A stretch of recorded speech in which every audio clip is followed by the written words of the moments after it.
They arrived not as conquerors, but as gods. Their ships eclipsed the sun, their shadows devoured cities, and their voices spoke in frequencies that shattered glass and faith alike. Humanity fell silent, not out of fear, but disbelief. The first day, they erased every satellite. The second, every military base. By the third, we were on our knees, staring at the sky that no longer belonged to us. The alien empire, the Echelon Dominion, they called themselves, didn't conquer Earth through war. They conquered it through despair. They drained the oceans for fuel, turned forests into oxygen farms, and converted cities into silent processing zones. The human race became a workforce, stripped of its languages, history, and dignity. But even in the ashes, something endured. Not resistance. Not yet. Just memory. Deep beneath what once was Moscow, in an old subway tunnel flooded with rust and echoes, a scientist named Elara Voss whispered forbidden words. We are not extinct. We are evolving.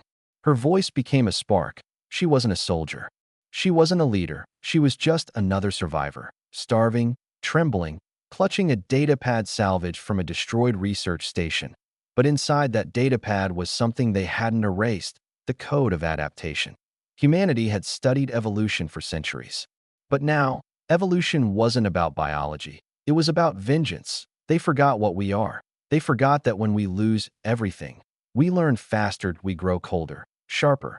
Unpredictable. Elara's signal spread like wildfire through the underground network. Whispers turned to plans. Plans became prototypes. Prototypes became weapons. The Echelon called us carbon errors. They underestimated what an error can become when cornered. Some humans began altering their physiology. Neural grafts built from alien scrap, muscle fibers fused with biometal, eyes that could read quantum distortions. The Dominion watched with amusement at first. They thought we were breaking ourselves, we were breaking limits. By the time they realized, it was too late. The skies of Earth shimmered one night, not with starlight, but with energy signatures no longer alien and no longer human. The first Hybrid Vanguard was born. Elara stood before her creation, a being with a human heart and alien precision, and whispered, "Let them think they know us. The moment they try to understand, we'll already be something else." Above, the Dominion fleet prepared another purge. Below, Earth awakened. And for the first time in centuries, the universe trembled. They struck first at dawn, not the Dominion. Us. For the first time in generations, humans hunted gods. A fleet of scavenged ships, held together by fury and stolen engineering, rose from the Pacific like ghosts reborn from salt and fire. The aliens called it an anomaly. We called it hope. Their sensors couldn't predict us anymore. Every pattern they'd mapped, every weakness they'd exploited, had shifted. The moment they analyzed one of us, that version of us was already obsolete. The Dominion's High Oracle broadcasted across the occupied networks. Human error is statistically unsustainable. All resistance will be recycled. Elara listened, then smiled. She uploaded something into the signal. Not a virus, but an emotion. A perfectly encoded pulse of human grief, recorded from the last child who died in the invasion of Rio. When the Dominion's network received it, their synthetic minds froze. They had no word for what they felt. For the first time in their empire's existence, they hesitated. Elara watched their hesitation like a surgeon studying a heartbeat. "That's it," she whispered. "That's how we kill gods. We make them feel." The first Hybrid Vanguard, designated Arc 9, led the assault. It moved like liquid shadow, part man, part weapon, part memory. Every step it took echoed centuries of human pain. The Dominion fired antimatter rounds that vaporized mountains. But Arc 9 adapted mid-strike, bending molecular composition faster than light. It wasn't evolution. It was revenge given form. In orbit, a massive warship called the Axiom descended, its surface burning through atmosphere like a black sun. Inside, the Dominion commanders argued in silence, their telepathic chorus fractured by something unfamiliar: doubt. Below, on Earth's shattered crust, survivors climbed from ruins to watch the impossible. Humans, fragile, broken, scattered, were fighting the gods who'd once erased their world, and winning. Elara stood in an abandoned cathedral, its stained glass shattered long ago, and spoke into a frequency only the hybrids could hear. "Don't fight to survive. she said softly. Fight to remember who we were before they took it. The words resonated through Arc-9's neural core. Something shifted inside him. A flicker of warmth beneath the machine. A sound. A heartbeat that moment. The Dominion launched their counterstrike. A storm of plasma and precision meant to end everything. But it didn't, because the humans beneath the flames did something no empire in the universe could understand. They changed again. Muscle became metal. Fear became instinct. Instinct became strategy. Every death rewrote a line of code in the human genome of resistance. From the ashes of every destroyed city rose another soldier. Not cloned, not built, but born from loss itself. And the stars above began to flicker, one by one, as if even the universe held its breath, because it finally remembered the one truth the Dominion had forgotten. Humanity doesn't evolve to survive, that we evolve to win. The sky was no longer blue. It burned, a living wound across the horizon, bleeding light from the dying engines of alien warships. The Axiom hung above the atmosphere, black and infinite, a fortress built from the bones of conquered worlds. It was the Dominion's heart, cold, perfect, eternal, until tonight. Elara stood inside the cockpit of a stolen dropship, her face illuminated by the pulse of an artificial sun. The fusion core she planned to detonate inside the Axiom's heart. Her hands trembled, not from fear, but from memory. She remembered her brother's voice, the sound of rain before the oceans were taken, the warmth of her mother's laughter. All the small, human things the Dominion couldn't replicate. She whispered to herself, "They measured our species by strength. They never measured our love." Arc-9's voice echoed through the comms. Calm, mechanical, but laced with something that shouldn't exist in circuitry: compassion. "Elara, your vitals are unstable. Upload the detonator protocol to me." She hesitated. "If I give it to you, you'll die." "I was never alive," Arc-9 replied. But deep inside his neural lattice, something flickered. Images he couldn't have known. A child running through fields of golden grass. A sunset. Laughter. Memories that weren't his, or maybe had always been.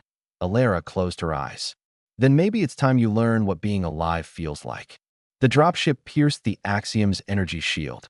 Sirens screamed through the void. Alien sentinels swarmed like blades of light, but they fell one by one, not to weapons, but to adaptation.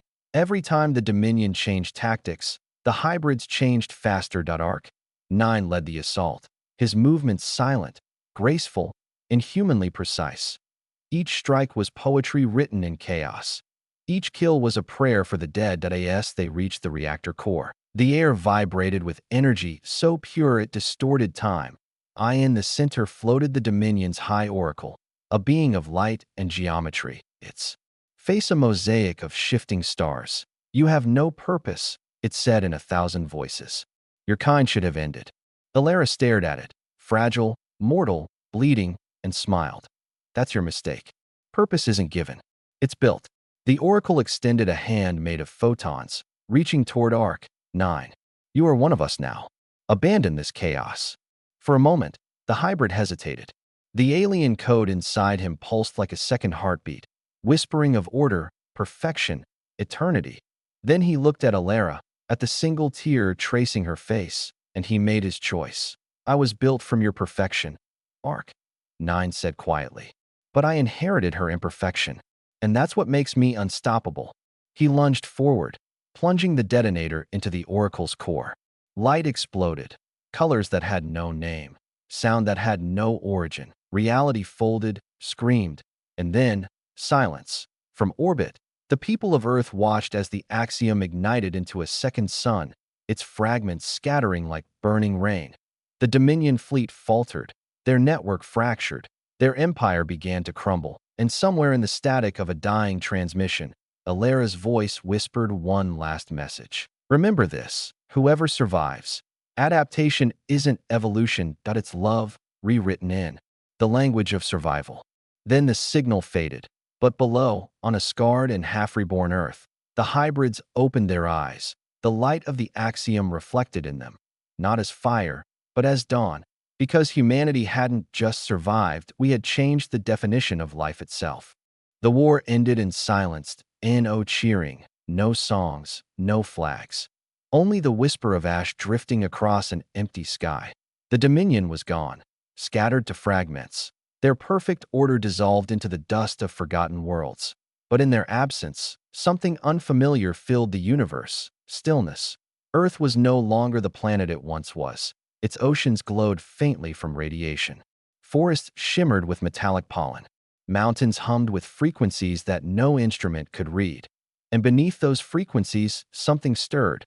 The hybrids walked among the ruins like ghosts. They weren't soldiers anymore. They weren't human either. They were something new. A bridge between what had been created and what had survived. Arc 9 was one of the last. His armor was cracked, his core unstable, his synthetic blood crystallized in veins of light. Yet within him burned the same echo that had once belonged to Elara. Not her voice, her will.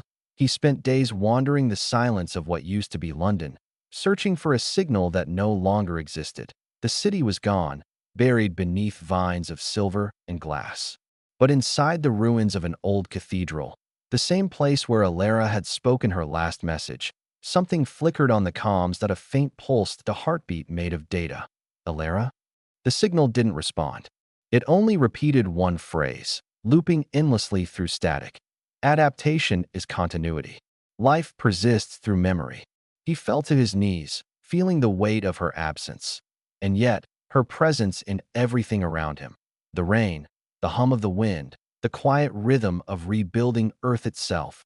It was all her. For centuries, humanity had believed adaptation was survival. But now, Arc 9 understood what she had meant. Adaptation wasn't about changing to fit the universe. It was about reshaping the universe to remember you. Across the galaxy, abandoned Dominion systems began to awaken, not in defiance, but in imitation. Planets once enslaved started broadcasting a single human word through deep space frequencies: rise. And from the scattered debris of war, the first human dominion was born, not an empire of conquest, but of restoration. Hybrids rebuilt cities with alien precision and human warmth. They sang in languages never spoken before, half digital, half divine. Every new generation carried fragments of Elara's signal in their DNA, like a whisper encoded in existence itself. But beyond the edge of known space, something listened, something that had watched both the Dominion and humanity fall and rise, something ancient, older than stars. It stirred in the void, murmuring in a voice like the cracking of galaxies. They learned to adapt, but can they adapt to us? The stars dimmed for a heartbeat, then flared again, and far below, Arc 9 raised his head toward the heavens, his eyes burning not with fear, but with recognition. That he knew what was coming, that he could feel it. The war was over, but the story of humanity had just begun. Space is never truly silent. Between the stars, something hums, a frequency so deep it lives inside thought itself. It began as an echo, faint, irregular, like the heartbeat of a dying god. But it wasn't dying. It was waking up. The signal came from beyond the Orion expanse, from a void no map dared to mark it first. Humanity thought it was a relic, a remnant of the Dominion's extinct code. But when the hybrids decoded the transmission, they realized something terrifying. It wasn't a call for help. It was a response. We have watched your kind reshape chaos into order. You were meant to end. And yet you persist. That we must see what you become. The message pulsed through every communication relay, every ship, every human implant. It wasn't words. It was consciousness, an ancient awareness, older than galaxies, now turning its gaze toward the species that had rewritten its own fate. They called them the Watchers, and no one knew their origin. No one remembered their purpose. The Dominion had worshipped them as gods. Now, humanity faced the truth. They were architects of extinction, designers of every empire that ever rose and fell. And they had noticed us. On the reborn Earth, storms began to form without weather, lightning flickering in patterns that matched brainwave frequencies. Children were born with eyes that glowed faintly under starlight. Dreams became shared visions. People waking up screaming the same sentence across continents. They're coming to remember. Arc 9, now centuries old yet timeless, stood atop what had once been the Himalayas, now the center of the human dominion. Around him stretched the citadel of glass, a structure reaching into the stratosphere, powered by the heart of the Axiom's remains. Inside its walls pulsed Elara's code, the foundation of human rebirth. But even the code, trembled. He turned his gaze toward the heavens. Sensors detected distortions, not ships, not energy signatures, but voids, like something was erasing reality itself to make room for arrival. He whispered the old phrase, one Elara had said long ago: adaptation is continuity.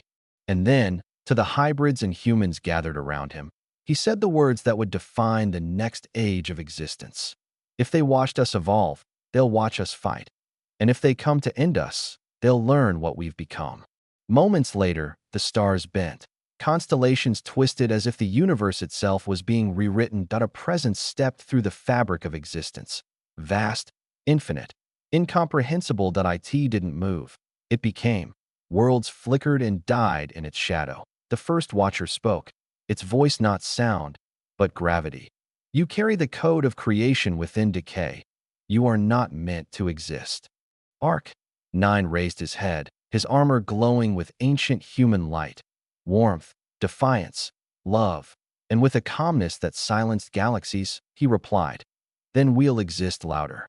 The void trembled, reality rippled. The war between gods and men was about to begin, not for survival, not for vengeance, but for the right to remain real. Reality cracked like glass under pressure. The first blow didn't come from weapons, it came from thought. When the Watchers entered our universe fully, they didn't fire, they rewrote. Stars reversed their burn cycles. Gravity folded sideways. Whole timelines vanished mid-breath, and humanity refused to disappear. The citadel of glass rose higher, its surface alive with human code, pulsing with defiance. That it wasn't just a fortress anymore. It was a heartbeat. Every hybrid, every soldier, every mind across the Dominion synchronized into one single consciousness. The collective. Arc 9 stood at its core, surrounded by a storm of memory and light. His body was no longer metal or flesh. It was will. The same will that had carried humanity from caves to stars. That he spoke through the network, his voice echoing across galaxies. They can bend reality. That we are reality. The Watchers struck back. Worlds turned to equations, and equations turned to silence. Human ships shattered, only to reform from the debris seconds later, adapting faster than the universe could erase them. Each time a soldier fell, their consciousness was absorbed by the collective, reborn inside new bodies sculpted from raw energy. Death had become irrelevant. Elara's voice, or what was left of her code, wove through the chaos like a melody, guiding the collective's mind. Don't resist what they are, she whispered. Become what they fear. And we did. Our ships stopped flying through space. They flew through concepts, through sound, through color, through the folds of time itself. Weapons were no longer metal and plasma. They were memories, projected like blades of light, slicing through the fabric of existence. For the first time, the Watchers bled. Not blood, not matter, certainty. Their perfect design began to unravel. Their equations faltered. Their order trembled. One of them, vast as a solar system, collapsed under its own paradox, screaming through dimensions that hadn't existed until we imagined them. Arc 9 saw it happen and understood the truth. The Watchers weren't gods. They were just engineers of control, terrified of the one force they couldn't predict, emotion. They had designed empires, created species, and erased billions, but they had never felt. Humanity had turned that flaw into a weapon sharper than any star. The collective surged. The citadel pulsed brighter, fueled by the grief of the dead and the love of the living. The Watchers screamed, twisting the universe inside out. But we followed them even there, adapting to every new law they invented. And in the moment before collapse, Elara's voice filled the void once more. They thought existence was theirs to write. Show them what it means to feel alive. The sky shattered, the Watchers fell like dying suns, and the universe went quiet. But silence, this time, wasn't peace. It was becoming. Because at that moment, every human, every hybrid, every piece of the collective realized the truth. We hadn't just survived the rewriting of reality, we had become the next version of it. When the last echo of war faded, there was no space, no time, no above or below. Only color without color, sound without tone. The universe had been torn open so completely that even light forgot which direction to travel. And in that stillness, something breathed that it wasn't matter. It wasn't energy that it was memory, fragments of laughter, the hum of engines, the rhythm of a mother's heartbeat. Millions of human moments, drifting through the void like dust waiting to decide what it wanted to be from. That dust rose a pulse, gentle, rhythmic, endless that it spoke without words, forming a single question. What comes after victory? Arc. 9 answered, though he no longer had a body, nor a voice, understanding. The pulse expanded, swirling into constellations shaped by thought. Every soul that had ever lived flowed together. Soldiers, scientists, children, even the echoes of the Dominion, all carried within one radiant ocean of will. They weren't separate beings anymore. They were a single consciousness remembering what it meant to feel. Elara emerged from within that ocean, not as a projection, not as code, but as the pattern that bound everything. Her form shimmered between flesh and light, human and infinite. She looked upon Arc. 9, now only awareness, and smiled with that quiet sadness only humans could make beautiful. You kept your promise, she said. You didn't survive, you became. Galaxies unfolded around her words. Stars ignited in sequence, each one born from a human emotion. Curiosity, compassion, defiance, love. Where once had been cold physics, now there was choice. Gravity bent not toward mass, but toward meaning. Atoms aligned to stories. And as this newborn cosmos took its first breath, every life that had ever been human felt it. Like waking from the longest sleep, planets formed from memories of home. Oceans rippled with echoes of laughter. The wind itself carried whispers of the old world. We adapt. But even perfection carries a shadow. Beyond the edge of the forming galaxies, a faint tremor rippled. Something watching, something ancient still lingering in the fractures of what had been, a reminder that creation is never finished. Elara turned her gaze toward that horizon of darkness and spoke to Arc. 9 once more. Every universe begins with fear. Ours will begin with love. But remember, love must keep evolving. The pulse answered, soft and infinite. Then we'll never stop. And the new universe bloomed, a living testament carved from loss, wonder, and defiance. No thrones, no gods, no masters. Only us. Humanity had not just rewritten reality. Humanity was reality. In the newborn cosmos, time began again. It flowed softly at first, a river without banks, gathering strength as stars matured and worlds learned to dream.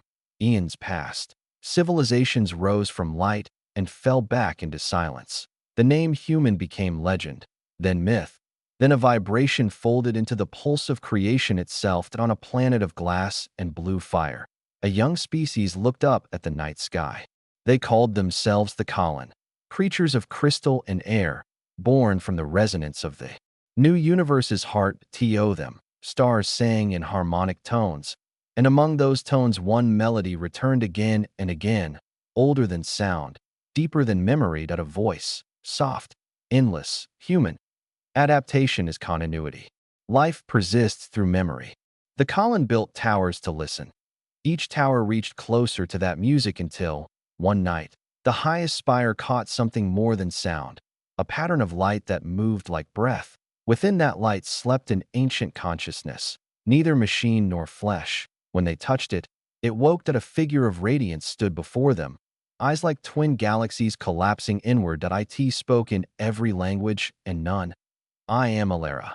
The Colin trembled. They had no word for ancestor, but instinct told them they were in the presence of origin. Elara looked upon them with quiet wonder. They were proof that the universe had kept its promise. That humanity's echo had not ended. It had transformed, rewritten, and sung itself forward through eternity until life found new shape. She reached out, touching their crystalline skin. Images flooded their minds. Oceans that roared, laughter beneath sun, a blue planet that once held everything. Tears of light fell from their faceted eyes. You remember, she whispered. That's enough. Far beyond their world, the fabric of space rippled. Something vast stirred in the darkness, the lingering remnant of a watcher, wounded yet unbroken. Drawn by the awakening of memory, that it moved toward the light like a shadow craving warmth. Elara turned her gaze toward the stars. "So it begins again," she said. But this time, she wasn't afraid. The column gathered beside her, thousands strong, glowing like living constellations. And from the core of the universe, another voice rose, familiar, steady, unyielding. "Elara," it said, "you don't have to face them alone." Arc-9 had returned, not as weapon or ghost, but as the will of existence itself. Where he walked, galaxies aligned. Where he spoke, light obeyed. Elara smiled. Together, then, as darkness advanced, the universe held its breath once more, not in fear, but anticipation, because this was no longer a war of gods and mortals. This was the rhythm of creation itself learning to love its next heartbeat. The dark didn't return as an army this time. It returned as a whisper. Across the newborn cosmos, suns began to dim, not from war or entropy, but from remembrance. The fragments of the watchers that had survived the first unmaking stirred within the fabric of memory itself. They were no longer entities, but instincts, codes woven through the universe like veins of cold thought. And when the column reached deeper into Elara's light to understand where they came from, they accidentally touched the wound. The sky fractured. Voices older than creation spilled through. "You learned emotion. You learned will. But you were never meant to learn mercy." Elara felt the echo resonate inside her being.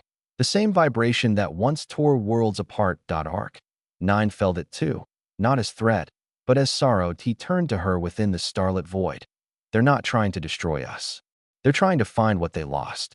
Elara closed her eyes, her essence flickering between form and idea. "Then we give it to them." The column gathered around, their bodies vibrating in luminous chords. For the first time in any universe, creation sang back to its makers. The storm of consciousness unfolded. No weapons, no fleets, just understanding carried at the speed of light. Every fragment of a watcher that reached toward violence was met with memory, a child's laugh, a soldier's promise, the warmth of two hands before battle. Each recollection burned away the perfection they had once worshipped. Inside that storm, Elara walked. Among the memories like a ghost of origin, she found one fragment larger than galaxies, the oldest of them all, its surface glimmering with frozen universes. When she touched it, she felt a heartbeat, slow, heavy, uncertain. "Do you remember what fear felt like?" she asked. The fragment pulsed weakly. "We removed it." "Then feel it again," she said, placing her hand upon the light, "and understand why we lived." The universe shuddered. Every watcher, every fragment of cold reason, every echo of the old design convulsed under a single emotion they could not quantify: empathy. Where there had been endless order, now there was chaos, beautiful, unpredictable, alive. The watchers began to dissolve, not in defeat, but in release. Their essence merged with Elara's and Arc-9's will, expanding the boundaries of existence once more. When the light settled, the cosmos was different again, not just one universe now, but infinite layers, each a variation, each a possibility, each singing with its own human chord. Elara looked upon it all and whispered, "This is the second awakening, not of gods, not of men, but of understanding." Arc-9 turned to her, his presence spanning light years. "What comes next?" She smiled, a sadness and joy intertwined in her expression. "We let them choose their own stories." And across infinity, every world, every star, every being born from light and memory began to write. Not from code, not from command, but from freedom. The watchers were gone. The war was over, but the song of humanity, the one that began with loss, adaptation, and love, would never end, because creation had finally learned the one truth that even gods had forgotten: to exist is to change. The new universe breathed, not through fire, nor through gravity, but through memory. Stars sang, worlds whispered. Every particle of existence hummed with the echo of a species that refused to die. The column thrived across the radiant expanse, their cities carved from sound and dream. They no longer looked to the sky in fear or prayer. They looked inward, where the infinite lived quietly inside them. Among their oldest myths, two names endured, Elara and Ark. Ninth, they were not worshipped, they were remembered, not as gods, but as the moment creation learned compassion, and somewhere beyond time, where light folds back into thought, they still walk together, not as leader and soldier deus equals, fragments of the same soul that had carried humanity from dust to divinity. Elara's voice drifted through the eternal horizon, soft as a lullaby sung by the cosmos itself. We began with fear, we ended with love. Everything between was the lesson. Arc 9 looked across the newborn stars, each one a story, each one alive, and answered. Then the lesson was worth eternity. The two faded into brilliance, not gone, but everywhere. I in the laughter of a child on a distant world, I in the courage of a civilization facing its first storm, I in every heartbeat that refused to surrender. Because in the end, it was never about conquest or survival. That it was about what humanity had always done best, to feel, to change, to endure. And as the light of creation rippled outward one final time, the universe whispered the words that began it all. The alien empire forgot one thing.